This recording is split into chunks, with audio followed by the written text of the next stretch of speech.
नमस्कार साथियों, मेरा नाम है अशोक पांडे और मेरे चैनल जय विद अशोक में आपका स्वागत है। फ्रेंड्स, आज हम इंडियन इकोनॉमी के मॉड्यूल सी में चैप्टर नंबर 22, जिसमें हमें बैंकिंग रेगुलेशन एक्ट और आरबीआई एक्ट 1934 के बारे में पढ़ना है, इसका पार्ट 2 करेंगे। तो एजेंडे की अगर हम बात करें तो हमने देखा था कि आरबीआई एक्ट में कितने 5 चैप्टर हैं, 2 शेड्यूल हैं। चैप्टर नंबर 2 हमने पढ़ा था, उसी को कंटिन्यू करेंगे यहाँ पर, और साथ ही साथ में चैप्टर 3 भी यहाँ पर डिस्कस करेंगे। चैप्टर 3 भी पूरी तरह से कवर नहीं होगा क्योंकि काफ़ी बड़ा चैप्टर है, तो अगले लेक्चर में भी चैप्टर 3 के बारे में हम डिस्कशन कंटिन्यू करने वाले हैं। ओके, तो हम reserve Bank of India act 1934 में जो अपना चैप्टर 2 था उसको कंटिन्यू कर रहे हैं। ठीक है, तो इसमें हम बात करेंगे सेक्शन 13 की। सेक्शन नंबर 13 में क्या बातें होती हैं, तो मीटिंग्स ऑफ सेंट्रल बोर्ड के बारे में यहाँ पर डिस्कस किया गया है। तो आरबीआई एक्ट 1934 के सेक्शन 13 में सेंट्रल बोर्ड की मीटिंग कब होनी चाहिए, कौन कौन रहेगा, इसके बारे में बात हो रही है। तो meetings of the central board shall be convened by the governor at least 6 times in each year and at least once in each quarter. तो सेंट्रल बोर्ड की जो मीटिंग होगी गवर्नर के द्वारा इनिशिएट करी जाएगी और ये पूरे साल में कम से कम 6 बार होनी चाहिए और हर एक क्वार्टर में कम से कम 1 बार होनी चाहिए। ठीक है, तो चूँकि हमारे पास 4 क्वार्टर होते हैं तो कम से कम हर क्वार्टर में 1 बार होनी चाहिए और पूरे साल में कम से कम 6 बार इनकी मीटिंग होनी चाहिए। सेंट्रल बोर्ड की हम बात कर रहे हैं। The governor or if for any reason he is unable to attend, the deputy governor authorised by the governor to vote for him shall preside the meeting of the central board. तो या तो इस meeting का, central board की meeting का head governor होगा, और अगर गवर्नर नहीं पहुंच पा रहा तो उसकी जगह पर डिप्टी गवर्नर जो है, जिसको भी अथराइज किया जाए गवर्नर के द्वारा, क्योंकि 4 डिप्टी गवर्नर होते हैं तो उनमें जिसको कहा जाएगा कि तुम बॉस बनोगे तो वो बॉस बन करके इस मीटिंग में हेड बन करके बैठता है। और अगर मान लो कि गवर्नर नहीं है और डिप्टी गवर्नर अगर वोट दे रहा है, ठीक है, डिप्टी गवर्नर, और वोट में टाई अप हो जाता है, ठीक है, तो जो डिप्टी गवर्नर है उसका एक और वोट और काउंट किया जाएगा। क्या कहा मैंने, सोचो कि जो टीम है उसमें 6 लोग हैं, ठीक है, और गवर्नर नहीं अवेलेबल है, 6 लोग हैं, एक डिप्टी गवर्नर जो है इसमें हेड हैं, डिप्टी गवर्नर हेड हैं, तो 6 वोट हैं, तो 3 वोट इधर पड़े, 3 वोट इधर पड़े। मैं मान लेता हूँ इधर की तरफ गवर्नर वाला वोट भी पड़ गया। गवर्नर वाला वोट कैसे पड़ेगा, क्योंकि सर गवर्नर है नहीं तो डिप्टी गवर्नर को बॉस बनाकर बिठाया गया है, तो डिप्टी गवर्नर ने गवर्नर की जगह पर यहाँ वोट दे दिया कि हाँ हमें ये पास करना चाहिए, जो भी एजेंडा हमारा उसको हमें अप्रूव करना चाहिए। ठीक है, लेकिन टाई अप हो गया, 3 इधर 3 अगेंस्ट में है। तो जो ये डिप्टी गवर्नर है इसने अपना वोट नहीं दिया है। अभी जो डिप्टी गवर्नर ने अपना वोट नहीं दिया, क्यों नहीं दिया, क्योंकि वो गवर्नर की जगह पर बैठा था, इसने गवर्नर वाला वोट दिया था, तो ये अपना खुद का वोट भी कॉस्ट कर सकता है। तो अब मान लो डिप्टी गवर्नर ने डिसाइड किया कि भाई मेरी तरफ से भी वोट जो है इसी टीम को जाता है, तो अब यहाँ 4 वोट हो जाएंगे। ये बात यहाँ पर कही गई है। ठीक है, in the event of an equality of votes shall have a second or casting vote. तो मतलब अगर मान लो कि वोटों की संख्या समान हो जाती है तो जो डिप्टी गवर्नर की जगह पर मीटिंग ले रहा है उसका सेकंड वोट यानी उसको दूसरा वोट करने का या मेन डिसाइडिंग वोट जिसे कास्टिंग वोट कहते हैं उसकी जिम्मेदारी मिल जाती है। ठीक है, क्लियर हो गया होगा आई थिंक। फिर आता है आरबीआई का सेक्शन 17, आरबीआई एक्ट 1934 का सेक्शन 17 बात करता है business permitted to be conducted by the RBI. RBI के द्वारा कौन कौन से बिजनेस किए जाने की परमिशन है। ठीक है, तो पहला है acceptance of deposit without interest from central state government, bank, local authority and any other person institution. तो ये आरबीआई डिपॉजिट एक्सेप्ट कर सकता है बिना किसी इंटरेस्ट के सेंट्रल गवर्नमेंट से, स्टेट गवर्नमेंट से, बैंकों से, लोकल अथॉरिटी से या और भी जिन इंस्टीट्यूशन वगैरह से इनको परमिटेड हो। ठीक है, उसके बाद में परचेज या सेल कर सकते हैं foreign exchange securities, discounting of bills, promissory note, grant loan to banks etcetera. इसके अलावा आरबीआई फॉरेन एक्सचेंज खरीद बेच सकते हैं, सिक्योरिटी खरीद बेच सकते हैं, रीडिस्काउंटिंग ऑफ बिल्स कर सकते हैं, प्रोविजनरी नोट को डिस्काउंट कर सकते हैं, लोन वगैरह दे सकते हैं। ये सारे काम भी इनको करना अलाउ होता है। Accepting of money as deposit repayable with interest. देखिए अभी पहले जब पहली लाइन पढ़ी हुई तो थोड़ा सा आपको सरप्राइज रहा होगा कि सर ऐसे कैसे बिना इंटरेस्ट के कैसे सेंट्रल या स्टेट गवर्नमेंट से ले लेंगे। लेकिन यहीं पर आगे चल करके इन्होंने कहा कि भाई मनी को डिपॉजिट के तौर पर एक्सेप्ट कर सकते हैं जो कि रीपेएबल है विथ इंटरेस्ट, इनको रीपे करना होगा लेकिन इंटरेस्ट के साथ, from banks or any other person under the SDF facility as approved by the central board from time to time for the purpose of liquidity management. तो standing deposit facility के तहत ये बैंकों से या अदर पर्सन से loan यानी पैसा ले सकते हैं, मनी ले सकते हैं जिसमें इंटरेस्ट भी पे करना होगा। ठीक है, फिर आ जाता है सेक्शन नंबर 18A, बात करता है validity of a loan not to be question. मतलब इसका सिंपल सा ये कहना है कि अगर RBI ने कोई लोन दे दिया है, ठीक है, तो उस लोन की वैलिडिटी पर कोई क्वेश्चन आंसर नहीं उठता है, कोई क्वेश्चन आप पूछ ही नहीं सकते, सिंपल सा यही है। ठीक है, तो वही बोल रहा है कि notwithstanding anything to the contrary contained in any other law for the timing in force the validity of any loan or advances granted by RBI in pursuance of the provision of the RBI act shall not be called in questions. तो मतलब अगर किसी दूसरे law में कोई और बात नहीं लिखी है तो RBI एक्ट के तहत यदि जो है RBI कोई लोन देता है, ठीक है, किसी तरीके का कोई जो है लोन अगर वो देता है तो उस लोन या एडवांसेस की वैलिडिटी को कहीं क्वेश्चन नहीं किया सकता है, कोर्ट कचहरी आप नहीं जा सकते हैं, merely on the ground of non compliance with the requirement of such other law और any other resolution contract memorandum article of association और अदर इंस्ट्रूमेंट। केवल इस वजह से कि किसी दूसरे लॉ में कुछ और लिखा है जिसका हम कंप्लायंस नहीं कर पा रहे हैं, जिसकी वजह से RBI से आप क्वेश्चन पूछ सकें, ऐसा अधिकार नहीं दिया गया है। मतलब कुल मिला करके RBI सुपरसीड कर रहा है अदर लॉ के ऊपर यहाँ पर। ठीक है, सेक्शन 19 बात करता है business that RBI can not ट्रांजेक्ट। अब कौन कौन से काम है जो RBI नहीं कर सकता है, तो ये जान लीजिए प्रॉफिट कमाने का कोई काम नहीं कर सकता, बेसिकली यही कि फायदा इसको हो जाए ऐसा कोई काम नहीं कर सकता। जैसे RBI लोन बांट दे जो है जनता को तो प्रॉफिट कमा सकता है, तो ये सब नहीं अलाउ करेंगे। ओके, तो engage in the trade or otherwise have a direct interest in any commercial industrial or other undertaking. किसी तरीके कॉमर्शियल या इंडस्ट्रियल कोई काम है जिसमें उसका खुद का डायरेक्ट फायदा हो रहा हो, ऐसे बिजनेस या ट्रेड में ये इन्वॉल्व नहीं हो सकते हैं। Purchase the shares of any banking company or any other company or grant loan upon the security of any such share. किसी कंपनी बैंकिंग कंपनी का शेयर खरीदना चाहें या उस शेयर के अगेंस्ट में कोई लोन देना चाहें तो ये सारी चीज़ें RBI के अलाउ नहीं करी गई हैं। ठीक है, मतलब कहने का ये हुआ कि ऐसा नहीं किसी कंपनी का शेयर खरीद लिया, 51% हिस्सेदारी ले ली और उससे प्रॉफिट कमा रहे हैं, ये सब नहीं होना चाहिए। Advance money on mortgage of or otherwise on the security of immovable property or documents of title relating thereto or become the owner of immovable property except so far as it is necessary for its own business premises and residence of officers and employee। तो ये बोल रहे हैं कि मतलब money mortgage दे करके advance money लेना है ना, या फिर कोई इमूवेबल प्रॉपर्टी है उसको सिक्योरिटी के तौर पर रखना, ये सारी चीज़ों में नहीं इन्वॉल्व हो सकते हैं।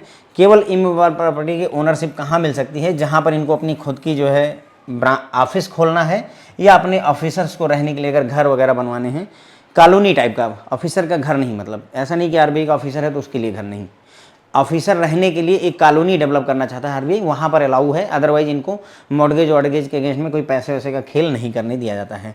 मेक लोन्स आर एडवांसेस, इनको लोन और एडवांसेस करने की मनाही होती है। अब देखो, अब यहाँ पर ये बात ना कहना कि सर जो है जो CRR में पैसा देता है या ऐसा, वो जो है अब CRR कह रहा हूँ, जो स्टैंडिंग डिपॉजिट फैसिलिटी हो गई, रिवर्स रेपो वगैरह हो गई, ये सब कॉन्सेप्ट वो अलग चीज़ है। यहाँ पर बात की जा रही है कि आम जनता को तुम लोन और एडवांस बांटने बैठ ना जाओ, ये मतलब हो रहा है। ठीक है, draw or accept bills payable otherwise than on demand, कोई ऐसा बिल जो डिमांड के अलावा पेबल है उसको अलाउ इंटरेस्ट ऑन डिपॉजिट और करंट अकाउंट, है ना, मतलब डिपॉजिट या करंट अकाउंट पर इंटरेस्ट जो है पा जाएं, मतलब कुल मिलाकर के ये सारी चीज़ें इनको मना रहती हैं। फ़ायदा नहीं कमाना है बेसिकली इनका कहने मतलब ये है।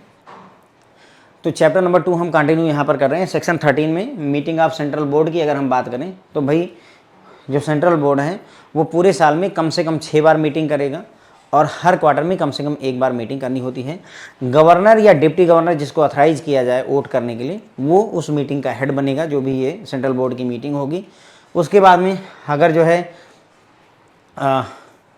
जो वोट इक्वल हो जाए तो सेकंड वोट या कास्टिंग वोट डालने के लिए डिप्टी गवर्नर को अधिकार मिल जाता है। कौन कौन से बिजनेस हैं जो कंडक्ट किए जा सकते हैं RBI के द्वारा, तो बिना किसी इंटरेस्ट के डिपॉजिट एक्सेप्ट किया जा सकता है सेंट्रल गवर्नमेंट, स्टेट गवर्नमेंट से, बैंक से, लोकल अथॉरिटी वगैरह से।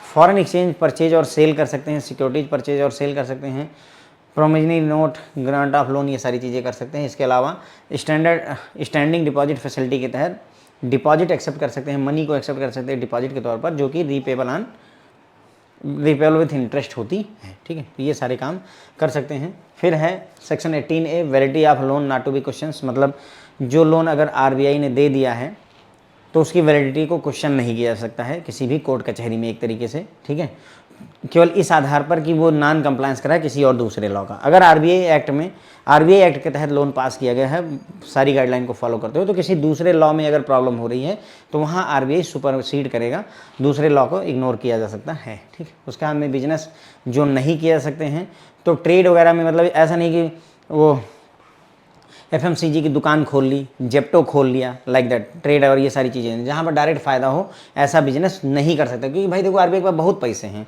बिजनेस कर सकता है, लेकिन वो सब अलाउ नहीं है। उसके बाद में शेयर परचेज कर सकते हैं किसी भी बैंकिंग कंपनी का, तो नहीं अलाउ होता है, किसी भी बैंकिंग कंपनी का शेयर परचेज नहीं कर सकते हैं, या उन शेयर के बदले में लोन दे दें, ये भी नहीं अलाउ होता है। मॉर्टगेज वगैरह करने का कॉन्सेप्ट हो गया, या डॉक्यूमेंट ऑफ टाइटल डीड वगैरह, ये सारी कहानी, मतलब कुल मिलाकर के ओनरशिप नहीं ले सकते हैं आप किसी भी तरीके की प्रॉपर्टी का। ठीक है, अनटिल अनलेस कि आपको खुद आरबीआई को खुद का ऑफिस खोलना है या अपने एम्प्लॉयज़ के लिए, ऑफिसर्स के लिए रेजिडेंस डेवलप करना है। अगेन रेजिडेंस का मतलब सिर्फ एक इंडिविजुअल एम्प्लॉय लोन लेकर के जो घर बना रहा है उसकी बात नहीं हो रही, पूरी एक कॉलोनी बनाने की यहाँ बात हो रही है। लोन और एडवांसेस दे दे किसी को, नहीं अलाउ होता है। ड्रा या एक्सेप्ट कर दे बिल पेबल, तो ये भी नहीं अलाउ होता है। डिपॉजिट या करंट अकाउंट पर इंटरेस्ट अलाउ कर दे। तो फ्रेंड्स यहाँ से हम चैप्टर 3 स्टार्ट करेंगे, चैप्टर 2 यहाँ तक कवर हो चुका है। चैप्टर 3 बात करता है सेंट्रल बैंकिंग के फंक्शंस के बारे में। ओके, तो इसमें चैप्टर 3 में कई पार्ट है फ्रेंड जो डिटेल में चर्चा करनी है। सबसे बड़ा सेक्शन अगर देखा जाए तो चैप्टर 3 ही है, मतलब सबसे बड़ा चैप्टर 3 है, 4 और 5 बहुत छोटे छोटे हैं। सेक्शन 20 में बात की जाती है banker to the central government, यानी कि जो आरबीआई है वो सेंट्रल गवर्नमेंट के बैंकर का काम करता है, ऐसी बात सेक्शन 20 में कही गई है। द बैंक यानी RBI shall undertake to accept moneys for account of central government and to make payment up to an amount standing to the credit its account and to carry out its exchange, remittance and other banking operation including the management of public debt for union। क्या कह रहे हैं कि भाई जो है bank क्या करेगा, गवर्नमेंट के बिहाफ पर पैसे को एक्सेप्ट करेगा, यानी अपने खाते में लेगा, गवर्नमेंट के खाते में लेगा और पेमेंट करेगा गवर्नमेंट के बिहाफ पर जितना उसकी लिमिट डिसाइड की गई हो। आरबीआई ही एक्सचेंज का काम, रेमिटेंस का काम, जितनी भी बैंकिंग से रिलेटेड ज़रूरतें हैं वो सारा का सारा काम आरबीआई ही देखेगा गवर्नमेंट के लिए। इसके अलावा management of public debt of union, मतलब केंद्र सरकार का जो पब्लिक डेट है, कर्जा वगैरह है, वो भी मैनेज करने की जिम्मेदारी इन्हीं की होगी। ठीक है, सेक्शन 20A के तहत, 21A के तहत bankers to state government based on agreement होता है, यानी कि आरबीआई स्टेट गवर्नमेंट के बैंकर का काम करता है, लेकिन एग्रीमेंट के साथ में, बिना एग्रीमेंट के नहीं होता है ये। द आरबीआई में by agreement with the government of any state undertake all its money remittance, exchange and banking transaction in India, including in particular the deposit, fee of interest of all its cash balance with the bank and the management of public debt and issue of loan by state। Again वही बात कि RBI state के साथ agreement करेगा और उसके बाद में सारे के सारे काम जो भी बैंकिंग से रिलेटेड है उस राज्य सरकार के सारे काम देखेगा, चाहे वो पब्लिक डेट को मैनेज करना हो, चाहे कोई पेमेंट करनी हो, चाहे कोई पेमेंट एक्सेप्ट करनी हो, सारी की सारी जिम्मेदारी आरबीआई निभाता है। फिर आ जाता है section 22, right to issue bank notes, bank note issue करने का अधिकार आरबीआई को दे दिया गया है सेक्शन 22 के तहत। RBI shall have the sole right to issue bank notes in India and from the date of implementation of this section the central government will cease to issue any currency notes. तो RBI को अकेला अधिकार दिया गया है bank note, currency note छापने का हमारे देश में, और जिस डेट से ये जो है एक्ट लागू होता है उस डेट से केंद्र सरकार को मुक्ति मिल जाती है इस काम से, यानी अब केंद्र सरकार नोट नहीं छापेगी। It will be done by Reserve Bank of India only. ठीक है, फिर आ जाता है सर जो है सेक्शन 24 जो कि बात करता है denomination of currency note. Section 24 में बात की गई है कि जो करेंसी नोट हो गए उनका डिनोमिनेशन क्या क्या हो सकता है। तो करेंसी नोट का डिनोमिनेशन होगा फ्रेंड 2 रुपये हो सकते हैं, 5, 10, 20, 50 रुपये, 100 रुपये, 500 रुपये, 1000 रुपये, 5000 रुपये और 10,000 रुपये, इतने डिनोमिनेशन के नोट आरबीआई छाप सकता है। 2, 5, 10, 50, 20, 50, 100, 500, 1000, 5000 और 10,000 के नोट ये छाप सकता है। अब इसमें से कौन से छापे जा रहे हैं, कौन से नहीं छापे जा रहे हैं, वो एक अलग कंसर्न है, मतलब इनको अधिकार जो है वो ये है, ठीक है। उसके बाद में मैक्सिमम जो है नोट इनके द्वारा छापा जा सकता है 10,000 रुपये तक का ही छापा जा सकता है। इससे ज़्यादा का नोट अगर छापना है तो उसके लिए फिर सेंट्रल गवर्नमेंट से परमिशन लेनी पड़ेगी, बस ये हो जाता है। The central government may on recommendation of the central board of RBI direct the non issue or discontinuance of issue of currency note of such denomination as may specify in its, मतलब वही है कि केंद्र सरकार यदि चाहे तो RBI के सेंट्रल बोर्ड से डिस्कशन करके किसी भी नोट का डिसकंटिन्यूएशन करवा सकती है। जैसे 1000 का नोट छपना बंद हो गया, 2000 के नोट नहीं आते हैं मार्केट में, ठीक है, तो ये डिसीजन सेंट्रल गवर्नमेंट ही ले सकती है। सेक्शन 26, सेक्शन 26 है legal tender character of currency note.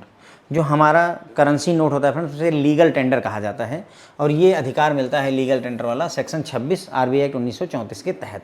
Legal tender का क्या मतलब होता है, जो कागज़ है वो कानूनी तौर पर वैध है, कानूनी तौर पर वैध है। मैं अगर मेरा मन करे कि मैं ऐसा कोई एक पेपर ले करके और ऐसे मैं इसमें छाप दूं कि ये 100 रुपये हैं, से मैंने ऐसे छाप दिया कि ये 100 रुपये हैं, तो वो 100 रुपये नहीं हो जाते हैं। क्यों? क्योंकि वो लीगल टेंडर नहीं है। क्या नहीं है? क्योंकि उसको कानूनी अधिकार नहीं प्राप्त है, वैधता नहीं प्राप्त है, बस यही इतनी बात होती है। तो every bank note shall be legal tender at any place in India in payment for the amount expressed therein and shall be guaranteed by the central government. तो कोई भी बैंक नोट हो वो लीगल टेंडर होगा भारत के किसी भी हिस्से में और सेंट्रल गवर्नमेंट की वहाँ पर गारंटी मौजूद रहेगी उस नोट के साथ में। On recommendation of central board of RBI the central government may declare that with effect from such date as may specified any series of bank note of any denomination shall cease to be legal tender. तो मतलब ये मतलब central board चाहे तो उस central board की recommendation पर यदि गवर्नमेंट चाहती है, सेंट्रल गवर्नमेंट हमारी, तो वो किसी पर्टिकुलर नोट की सीरीज को जो है लीगल टेंडर बोल देती है कि अब ये लीगल टेंडर नहीं रहा, सीज कर जाता, मतलब ख़त्म हो जाता है लीगल टेंडर। जैसे कि डिमोनेटाइजेशन जब हुआ था तो उस समय यही हुआ था कि अब भैया ये डिनोमिनेशन के नोट जो हैं लीगल टेंडर नहीं रह जाते हैं, यानी कि अब इनकी वो मतलब कागज़ के टुकड़े हो गए। जिस डेट को सरकार ने अनाउंस किया, 16 नवंबर समथिंग डेट थी, उस डेट को अनाउंस किया कि भाई 1000 का नोट लीगल टेंडर नहीं है, तो उस डेट के बाद से वो एक कागज़ का टुकड़ा ही हो गया, लिटरली वो रद्दी का कागज़ का टुकड़ा हो जाता है, क्योंकि अब लीगल टेंडर वाली वैल्यू वहाँ से हटा ली गई है। ओके, लीगल टेंडर मैटर करता है, बहुत बड़ा महत्व रखता है। सेक्शन 27 में क्या होता है, reissue of the notes not to be done. RBI shall not reissue bank note which are torn, defaced or excessively soiled. मतलब ये मना करते हैं कि कोई नोट अगर ख़राब हो गया, फट गया है, जीर्ण शीर्ण हो गया, बेकार हो गया है, तो उसको री इशू ना किया जाए, नए नोट छाप दिए जाए, उसको री इशू ना किया जाए, ऐसा सेक्शन 27 बोलता है। ठीक है, फिर है section 28 recovery of lost stolen mutilated and imperfect note. यहाँ पर खो गया, चुरा उठा, म्यूटिलेट हो गया, मतलब डिस्टर्ब हो गया है, इम्परफेक्ट नोट की रिकवरी की जा सकती है। No person shall as a matter of right be entitled to recover from the central government और RBI the value of any lost stolen mutilated imperfect currency note of the government of India और bank note. मतलब अगर कोई note खो गया है, stolen मतलब कोई सीरीज है आरबीआई की, वो खो गई है, चोरी हो गई है, समथिंग लाइक दैट अगर हुआ है, तो उसकी वैल्यू को रिकवर नहीं किया सकता है किसी व्यक्ति के द्वारा। However RBI may with the previous sanction of the central government prescribe the circumstances subject to which the value of such currency note may be refunded. लेकिन यदि आरबीआई चाहे तो केंद्र सरकार की परमिशन से ये कंडीशन देगी कि किन किन कंडीशन में ऐसे नोटों की वैल्यू को रिकवर किया सकता है, रिफंड मांगा जा सकता है। जनरली नहीं मांगा जा सकता है रिफंड, लेकिन अगर उन परिस्थितियों के तहत अगर आता है तो मांग सकते हैं। Section 29 currency note exempted from stamp duty. तो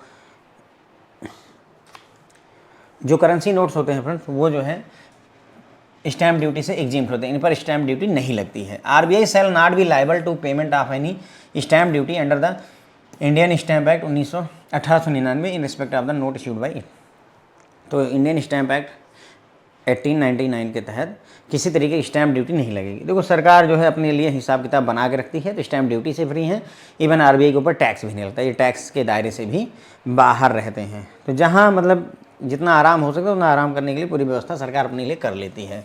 section 30 powers of central government to supersede the central board of RBI. देखो बात समझ में आ रही होगी कि कहीं पर अगर आरबीआई के सेंट्रल बोर्ड और गवर्नमेंट के बीच में क्लैश हो जाए, ठीक है, जैसे मोदी जी ने कहा कि हमको जो है डिमोनेटाइजेशन करना है, आरबीआई के गवर्नर रघुराम राजन थे, उन्होंने कहा कि नहीं करने दूंगा आपको, ठीक है, हमारे हिसाब से ये सही नहीं है, और मेरे हिसाब से जब तक वो थे गवर्नर तब तक हुआ भी नहीं डिमोनेटाइजेशन, है ना।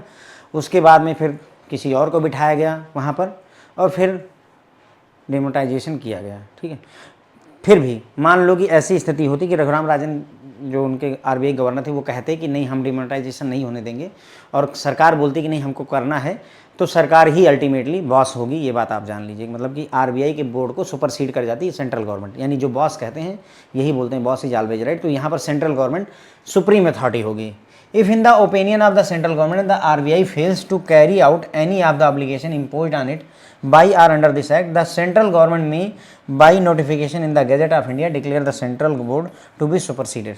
ठीक है, तो कहीं ऐसा लगता है कि जो आरबीआई है वो अपना काम प्रॉपर तरीके से नहीं कर पा रहा है, तो एक गजट ऑफ इंडिया में छप करके आ जाएगा कि भाई हम केंद्र सरकार टेक ओवर कर रही है, अब आरबीआई जो है का सेंट्रल बोर्ड के ऊपर बॉस बन करके केंद्र सरकार बैठेगी। देयर आफ्टर उसके बाद क्या होगा, the general superintendence and direction of the affair of the RBI shall be entrusted to such agency as the central government may determine, and such agency may exercise the power and take all the actions may have been exercised by the central board of RBI। अब ऐसे में क्या होगा, केंद्र सरकार को अगर time नहीं है तो कोई से किसी एजेंसी को अपॉइंट कर सकता है, और वही एजेंसी जो है आरबीआई के बोर्ड का जो काम था वो सारा का सारा टेक ओवर कर सकती है। फिलहाल अभी तक ऐसी नौबत बनी नहीं है कि आरबीआई ने ऐसी दुस्साहस किया हो, बट व्यवस्था की गई है एक्ट में। Section 33 assets of issue department, और सेक्शन 34 बताता है लाइबिलिटीज ऑफ इशू डिपार्टमेंट। तो इशू डिपार्टमेंट मतलब जो नोट वगैरह छापते हैं। The assets of the issue department shall consist of gold coin, gold bullion, foreign security, rupee coin and rupee security to such aggregate amount as is not less than the total of liability of the issue department. तो asset में क्या क्या आएगा, gold coin, gold Boolean, foreign security, रुपए का coin, रुपए की security, ये सारी चीज़ें मिल करके एसेट बनती हैं, और ये टोटल लाइबिलिटी से कम नहीं होनी चाहिए। सवाल ये है फिर लाइबिलिटी में क्या क्या आता है। So here is the list. The liabilities of the issue department shall be an amount equal to the total of amount of the currency notes of the government of India and bank note in circulation. तो मतलब जितने भी bank notes छापे गए हैं उन सबको जोड़ डालिए, वही जो है इशू डिपार्टमेंट की लाइबिलिटी होगी। ठीक है, इशू डिपार्टमेंट की लाइबिलिटी जितने भी नोट हैं उन सबके बराबर होती हैं। सेक्शन 40 क्या कहता है, transaction in foreign exchange. Transaction in foreign exchange, the RBI shall sell to or buy from any authorised person foreign exchange at such rate of exchange and such condition as the central government may from time to time by general or specific are determined having regard so far as rate of exchange are concerned to its obligation to the IMF। ठीक है, देखो बाकी सारी तो ये बातें लिखते हैं, काम काम की बात ये करें तो आरबीआई जो है खरीद या बेच सकती है किसी अथराइज पर्सन से या अथराइज पर्सन को फॉरेन एक्सचेंज रेट जो भी डिसाइड हुआ हो, और जब भी ये रेट वगैरह डिसाइड किया जाएगा तो हमारी जो ऑब्लिगेशन है, जो हमारी देनदारियाँ हैं IMF के साथ में, उसको ध्यान में रखने की ज़रूरत है। ठीक है, उसके बाद में यहाँ पर गाइडलाइन है, this is provided that no person shall be entitled to demand to buy or sell foreign exchange of a value less than 2 lakh. यानी कि अगर आरबीआई के साथ में कोई फॉरेन एक्सचेंज में डील करना चाहता है तो कम से कम 2 लाख रुपए की डीलिंग करनी होगी, लेस देन 2 लाख की डिमांड नहीं की जा सकती है। ठीक है, no person shall be entitled to buy or sell foreign exchange value of less than 2 lakh. 2 lakh से कम का अगर फॉरेन एक्सचेंज है, आरबीआई के साथ में डायरेक्ट नहीं डील कर सकते। ध्यान दें मेरी बात को, बैंकों में जाकर के आप 50,000 का जो है फॉरेन एक्सचेंज खरीद और बेच लीजिए, लेकिन आरबीआई के साथ अगर किसी को डील करनी पड़े तो कम से कम 2 लाख रुपए का डील करना पड़ेगा। ठीक, फिर आता है सर सेक्शन 42। सेक्शन 42 वही है जिसके तहत CRR मेंटेन किया जाता है बैंकों के द्वारा। Scheduled banks to keep cash reserve with आरबीआई, जिसे सीआरआर कहा जाता है। तो हर एक बैंक जो कि सेकेंड शेड्यूल ऑफ एक्ट में इंक्लूडेड है, shall maintain with RBI an average daily balance the amount of which shall not be less than such percentage of demand and time liability. ठीक है, वही देखिए, जितने भी बैंक सेकंड शेड्यूल में शामिल किए गए हैं आरबीआई को, उनको शेड्यूल्ड बैंक कहते हैं। और सभी शेड्यूल्ड बैंक को सीआरआर मेंटेन करना पड़ता है, जो कि उनके demand and time liability, NDTL, net demand time liability का सर्टेन परसेंटेज, 4% जो भी डिसाइड किया जाए वो होता है। ठीक है। The operative provision of the act necessitate banks to maintain their CRR fund with RBI, मतलब गाइडलाइन के हिसाब से सीआरआर को आरबीआई के साथ मेंटेन करना पड़ेगा। The RBI can decide the percentage of DTL at which CRR should be maintain and the no mention of minimum और maximum percentage in the act. मतलब कहने का कि आरबीआई डिसाइड करेगा कि कितना जो है डिमांड एंड टाइम लायबिलिटी का कितना परसेंट सीआरआर होगा, और एक्ट में कहीं पर भी मिनिमम सीआरआर या मैक्सिमम सीआरआर की कोई बात नहीं कही गई है। यानी मिनिमम सीआर 4% होना चाहिए, मैक्सिमम सीआरआर 40% हो सकता है, ऐसी कोई बात एक्ट में, आरबीआई एक्ट 1934 में कहीं लिखी नहीं गई है। ठीक है, तो बस यहीं पर अपनी बात खत्म हो जाती है।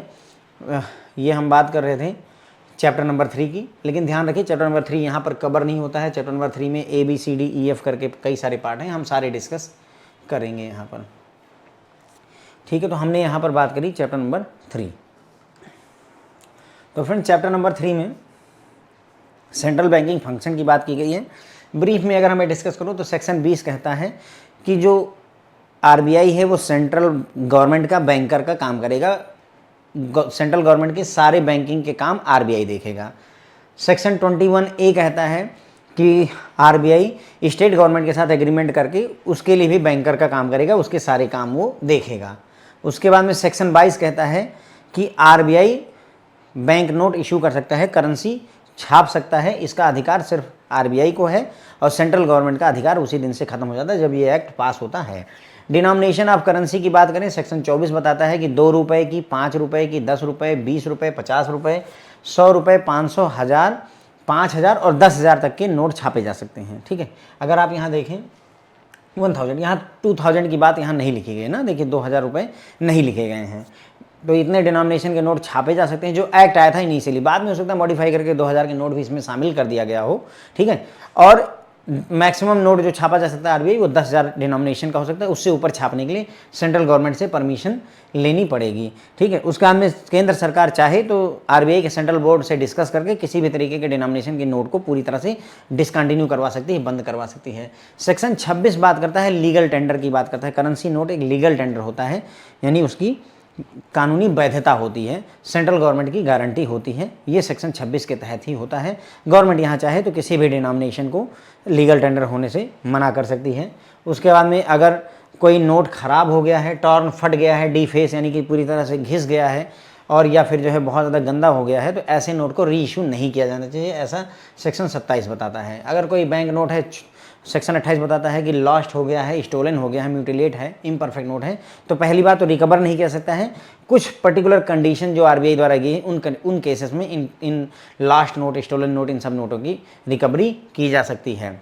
फिर है सेक्शन 29 कहता है कि जो भी करेंसी नोट छापे जाते हैं उन पर कोई स्टैम्प ड्यूटी नहीं लगती है। आप अपना घर लिखवाने जाते हैं, आपको स्टैम्प ड्यूटी देनी पड़ती है ना, लेकिन इस पर स्टैम्प ड्यूटी नहीं देनी पड़ती है। उसके बाद में सेक्शन 30 है, बोलता है कि सेंट्रल गवर्नमेंट बॉस है केंद्र मतलब जो है आरबीआई के बोर्ड से, आरबीआई का बोर्ड नीचे पड़ जाएगा, अगर जरूरत पड़ती तो सेंट्रल गवर्नमेंट सुपरसीड कर जाएगी, और वो क्या करेगी, एक और एजेंसी अपॉइंट कर देगी जो आरबीआई के बोर्ड का ही काम देखेगी, अगर चाहे सेंट्रल गवर्नमेंट ऐसा कर सकती है। एसेट्स अगर देखें, इशू डिपार्टमेंट जो नोट इशू करने वाला डिपार्टमेंट, उसके एसेट में गोल्ड कॉइन, गोल्ड बुलियन, ठीक है, यानी कि गोल्ड बार वगैरह हो गए, फॉरेन सिक्योरिटी, रुपए की कॉइन हो गई, रुपए की सिक्योरिटी, ये सारी चीज़ें मिल करके एसेट बनाती हैं।